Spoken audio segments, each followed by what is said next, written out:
messieurs, bonsoir et merci d'avoir choisi Gabon News pour vous informer. Tout de suite, les titres de ce journal.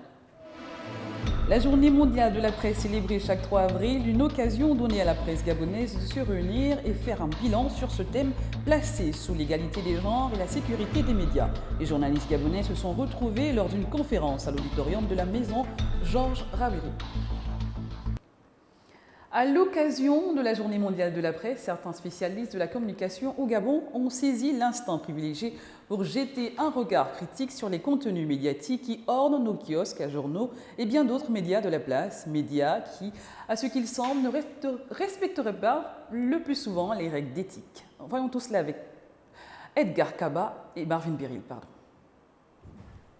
Un tour dans les kiosques à journaux de la ville de Libreville, ou être posté devant son écran télévisé ou devant son poste de radio pour s'informer. Suffit de comprendre à quel niveau se trouve la liberté de la presse au Gabon, ou permet de faire l'état des lieux sur la vie des journalistes au Gabon.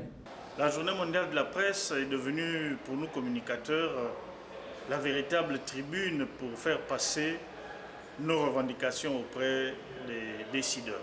Une partie de l'opinion pense que les titres des journaux, parfois injurieux et pompeux, allant de la calomnie aux diffamations ou des propos incitant à la haine ou à la violence, des attaques à la vie privée ou des questions liées au pot de vin et celles liées à la qualité des contenus ou des images et bien d'autres informations qui sont diffusées ou publiées ici et là, souffriraient le plus souvent d'une absence de règles d'éthique et de déontologie qui exige le métier de journaliste. La diffamation est un délit de presse.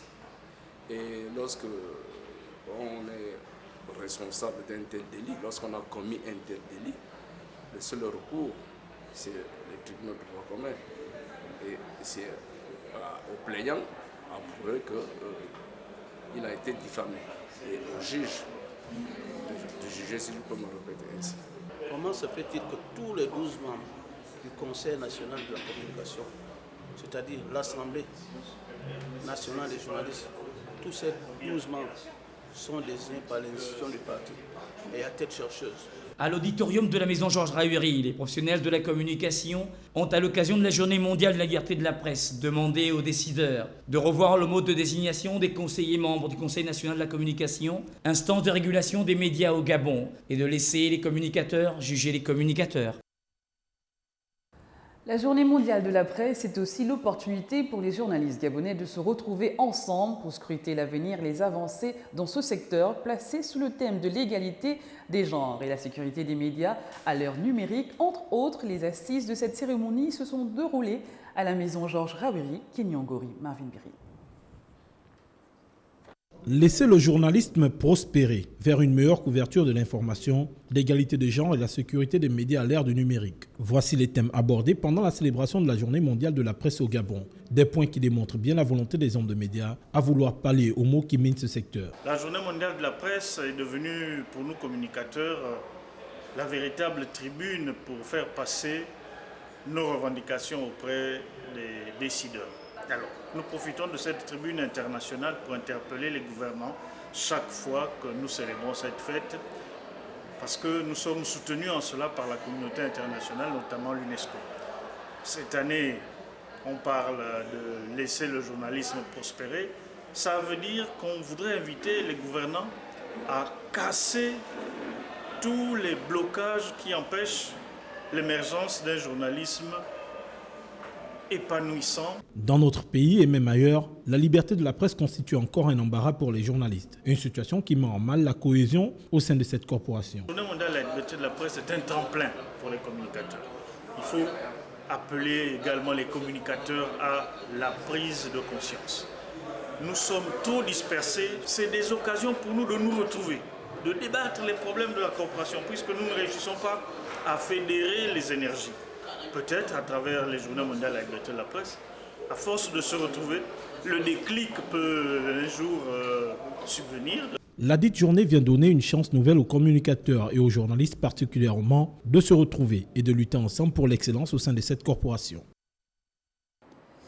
Autre chose à présent avec cette affaire, mis sous mandat de dépôt depuis le 26 février 2015 pour homicide involontaire et négligence, le docteur Max Fila est à ce jour toujours incarcéré. Pour rappel, il y a 5 mois, la clinique Bédesta a reçu mademoiselle Chérine Ortifa Bayaka, situation d'urgence présentant une grossesse jumellaire à terme avec des complications. Après l'intervention du docteur Fila, mademoiselle a regagné son domicile avant de se retrouver quelques jours plus tard à l'hôpital d'instruction des armées où elle a perdu la vie. Restée silencieuse depuis le début de cette affaire, la famille a tenu un point de presse pour éclairer l'opinion sur les différentes accusations portées à l'endroit du docteur Max Fila et sa clinique et condamné la manière arbitraire dont il a été arrêté, des propos recueillis au micro de Marvin Berry. Suivez. Au moment de la première comparution devant le juge, le 26 février, Madame le juge d'instruction a simplement décidé, nous disons bien simplement décidé, à la mise en détention préventive au motif pris, nous citons, les faits reprochés à l'inculpé ont gravement troublé l'ordre public en raison des circonstances de leur commission et l'importance du préjudice causé à la partie représentant la victime décédée. Fin de citation. Peut-elle imaginer le préjudice que le docteur Fila subit-il depuis plus de 6 mois? Peut-elle assumer le préjudice causé aux patients et aux patientes dont il a la charge depuis plus de 2 mois d'incarcération pour le personnel médical et administratif qui risque encore de se retrouver au chômage? Peut-elle assumer les pertes en vie humaine causées par cette incarcération que nous qualifierons d'abusive? Ça fait plus de 2 mois que ça dure, en mettant en danger les patientes dont il a la charge, alors que rien ne lui est réellement reproché en l'absence de toute preuve quant à cette prétendue négligence. En droit, le seul préjudice qui puisse être pris en compte est celui qui est établi, qui est incontestablement et qui résulterait d'un manquement dûment établi en fait et en droit. Les épreuves du certificat d'études primaires et élémentaires ont débuté sur le territoire national depuis le 29 avril dernier et prendront fin le 22 mai prochain. C'est dans une ambiance harmonieuse que les enfants de la 5e année subissent des épreuves sportives. Marina Dememan et Marvin Berry.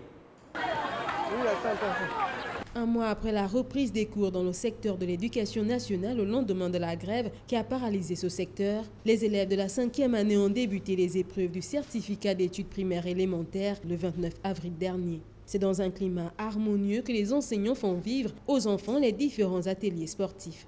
Nous avons débuté les épreuves le 29 avril 2015 et nous allons terminer le 22 mai 2015. Nous avons 15 centres d'examen et chaque centre renferme au moins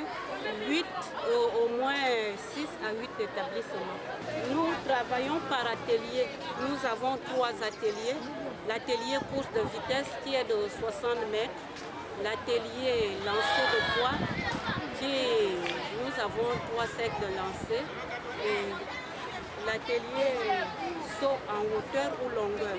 Les enfants, quant à eux, ont exprimé leur joie à concourir. Je m'appelle Francesca. Ce n'est pas compliqué, c'est facile. Le lancer de poids et je m'appelle je aussi le lancer de poids et la course de vitesse. Le saut a été difficile pour moi. Et à la course de vitesse, je suis sorti 3e. Lancer de poids, j'ai fait 6 mètres. Pour rappel, les cours avaient été gelés pendant près d'un trimestre, ce qui pour l'heure avait limité l'assimilation des différents éléments pédagogiques. Mais selon la coordonnatrice des activités sportives, des séances particulières avaient été réservées pour les élèves en classe d'examen. À Mindoubé 3, là-bas, enfants et personnes handicapées endurent le calvaire pour sortir de leur maison. Lorsqu'il pleut, il faut marcher tout doucement pour ne pas se salir et salir ses chaussures. Les grandes flaques d'eau boueuses sont un piège pour les passants. Martial Tsonga et Rufi Toga.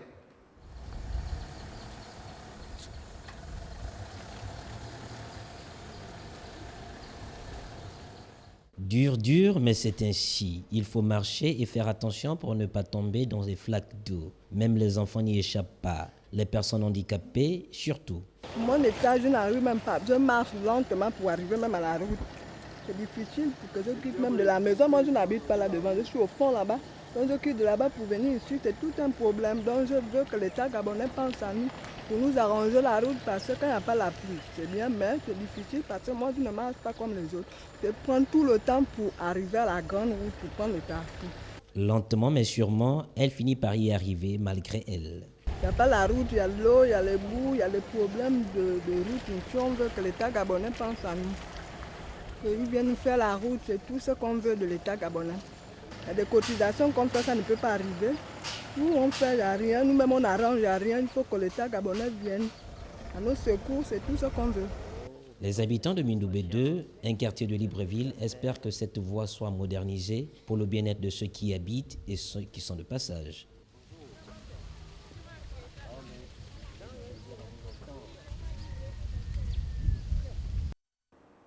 Voilà, fin de ce journal. Merci de l'avoir regardé. Vous pouvez retrouver ce journal et la suite de nos informations sur les www.gabonnews.com. Je vous souhaite à tous une très belle soirée. À demain 20h.